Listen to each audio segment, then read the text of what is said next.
আজকে আমি তোমাদের জন্য একটা নতুন ভিডিও নিয়ে চলে এসেছি, কেননা সামনেই তোমাদের মিসলেনিয়াস পরীক্ষা।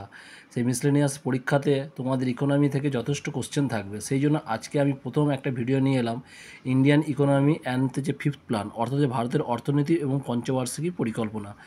নাম্বার 1, বস্ত্রশিল্প একটি শ্রমনিবিড় শিল্প। কৃষির পর দ্বিতীয় বৃহত্তম কর্মসংস্থানের শ্রেষ্ঠ হলো বস্ত্রশিল্প। নাম্বার 2, ভারতবর্ষের প্রথম লৌহ ইস্পাত কারখানা স্থাপিত হয় 1870 সালে পশ্চিমবঙ্গের ঝরিয়ার কাছে কুলটিতে। নাম ছিল বেঙ্গল আয়রন ওয়ার্কস কোম্পানি। এটি শুধুমাত্র কাস্ট আয়রন তৈরি করতে পারত। নাম্বার 3, বর্তমানে বৃহত্তম খনিজ সম্পদ হচ্ছে কয়লা। নাম্বার 4, তুলাকে বলা হয় সাদা সোনা। নাম্বার 5, ভারতের কৃষি উৎপাদন মরশুমকে প্রধানত 3 ভাগে ভাগ করা হয়, যথা হচ্ছে নাম্বার 1 খারিফ শস্য, রবি শস্য এবং গ্রীষ্মকালীন শস্য। নাম্বার 6, কৃষি ঋণের উৎসকে দুটি ভাগে ভাগ করা হয়, যথা হচ্ছে প্রাতিষ্ঠানিক ও অপ্রাতিষ্ঠানিক। নাম্বার 7, ন্যাসোর ফুল ফর্ম হচ্ছে, ফুল ফর্ম থেকে একটা দুটো কোশ্চেন দেয়। ন্যাসোর ফুল ফর্ম হচ্ছে ন্যাশনাল স্যাম্পেল সার্ভে অর্গানাইজেশনস, অর্থাৎ হচ্ছে জাতীয় নমুনা সংগ্রহকারী সংস্থা। ন্যাসোর হেডকোয়ার্টার হচ্ছে দিল্লি। ন্যাসো প্রতিষ্ঠাতা হয় হচ্ছে 1950। সি হচ্ছে বিমল কুমার রয়। নাম্বার 9, জিএইচআই এর ফুল ফর্ম হচ্ছে গ্লোবাল হাঙ্গার ইন্ডেক্স, অর্থাৎ যে বিশ্ব ক্ষুধার্ত সূচক। জিএইচআই এর হেডকোয়ার্টার হচ্ছে New Delhi. Number 10, STCI security trading corporations of India. Number 11, CP দু ধরনের হয়। 1992 সালে আরবিআই এই মুদ্রার বাজারে মিউচুয়াল ফান্ড চালু করেন। নাম্বার 12, অসংগঠিত মুদ্রার বাজার মূলত 3 ধরনের কার্যকলাপ দেখা যায়।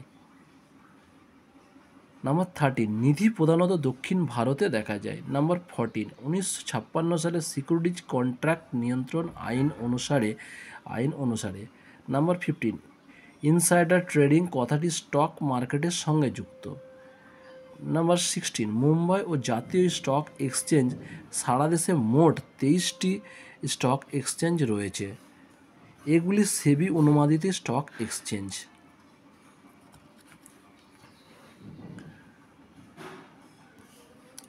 নাম্বার 17, 1908 সালে কলকাতায় স্টক এক্সচেঞ্জ শুরু হয়। নাম্বার 18, ভারতের প্রথম গ্রামীণ উন্নয়ন ব্যাংকটি স্থাপিত হয় 1975 সালে। নাম্বার 19, ভারতের সিমেন্ট ইন্ডাস্ট্রিয়াল সর্বপ্রথম কত সালে প্রতিষ্ঠিত হয়, সেটা হচ্ছে 1904 সালে মাদ্রাজে। নাম্বার 19, ভারতের সিমেন্ট ইন্ডাস্ট্রিয়াল সর্বপ্রথম কত সালে প্রতিষ্ঠিত হয়, 1904 সালে মাদ্রাজে। নাম্বার 20, আরবিআইয়ের 4টি প্রধান অফিস রয়েছে। আরবিআইয়ের প্রধান 4টি অফিস হচ্ছে কি, মুম্বাই, চেন্নাই, কলকাতা, নিউ দিল্লি, অর্থাৎ হচ্ছে নতুন দিল্লি। 21, কৃষি ঋণের ব্যবস্থা বর্তমানে নাবার্ড করে থাকে। তাহলে নাবার্ড কী করে থাকে? কৃষি ঋণের ব্যবস্থা বর্তমানে নাবার্ড করে থাকে। 22, 1990 সালের 2রা এপ্রিল সিডবি কাজ শুরু করেন। সিডবির হেডকোয়ার্টার হচ্ছে সিডবির হেডকোয়ার্টার হচ্ছে লখনৌ। নাবার্ডের মূল লক্ষ্য হলো কি? নাবার্ডের মূল লক্ষ্য হলো গ্রামীণ এলাকার উন্নয়ন। 23, ইন্ডিয়ান এক্সিম ব্যাংক স্থাপিত হয়েছিল 1982 সালের 1 জানুয়ারি। 24, বর্তমানে সারা দেশে 26টা SIDCS রয়েছে। 25, 1956 সালে 1 সেপ্টেম্বর 245টা বিমা কোম্পানি প্রতিষ্ঠিত হয়েছিল। নাম্বার 26, LICর হেডকোয়ার্টার অর্থাৎ সদর দপ্তর কোথায়? মুম্বাই। এছাড়া LICর 7টা কার্যালয় আছে। কটা কার্যালয়? 7টা কার্যালয় আছে। 27, 1950 সালে দেশের প্রথম সাধারণ বীমা কোম্পানি ট্রিটন স্থাপিত হয়েছিল। 28, IRFC LTD অর্থাৎ যে IRFC লিমিটেড গঠিত হয়েছিল কত সালে? 1986 সালের ডিসেম্বর মাসে। 29, IDFC স্থাপিত হয়েছিল 1997 সালে 31 জানুয়ারি। 30, প্রথম ভারতের 5টি জায়গায় 5টি RRB স্থাপিত হয়েছে, অর্থাৎ হচ্ছে এটা হচ্ছে রিজার্ভ রুরাল ব্যাংক। 31 সমবায় ব্যাংকের গঠনতন্ত্রে তিনটি স্তর। কটা স্তর সমবায় গঠন? তিনটি স্তর। সমবায় ব্যাংকের গঠনতন্ত্র তিনটি স্তর। 32 সমস্ত স্টেট ব্যাংকের মধ্যে স্টেট ব্যাংক অফ সৌরাষ্ট্র সবচেয়ে ছোট। 33 গ্রিক শব্দ ইকোনমিয়া থেকে ইকোনমিক শব্দটির উদ্ভব ঘটেছে। ইকোনমিয়া অর্থ হলো পরিবার ব্যবস্থাপনার বিদ্যা। 34 অর্থনীতিকে দুটি ভাগে ভাগ করা যায়। যথা হচ্ছে বস্তুনিষ্ঠ ও আদর্শনিষ্ঠ। নাম্বার 35 মুম্বাই ও কোচিন হলো প্রাকৃতিক সামুদ্রিক বন্দর। 36 চেন্নাই ভারতের সবচেয়ে পুরনো সমুদ্র বন্দর। 37 IWAR জল পরিবহন নিগম যেটাকে বলা হয়, the inland waterways authority of India headquarter কোথায়? নয়ডা।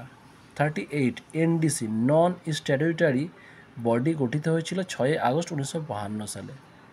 39 প্রথম পঞ্চবার্ষিকী পরিকল্পনা 1 এপ্রিল 1951 সালে শুরু হয়। 40 ইকোমার্ক এর প্রতীক হলো একটি মাটির কলস।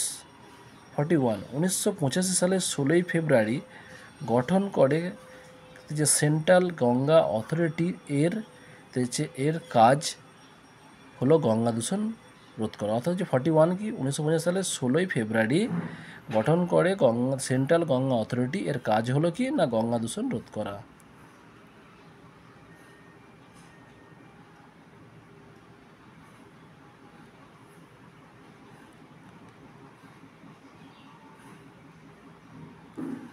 তো আজকের ইন্ডিয়ান ইকোনমিকের 5th প্ল্যানের ফার্স্ট ভিডিও আজকে এখানেই শেষ করলাম। পরবর্তী পার্টটা আবার নেক্সট ভিডিওয় দিয়ে দেবো। ভিডিও এখানেই শেষ করলাম।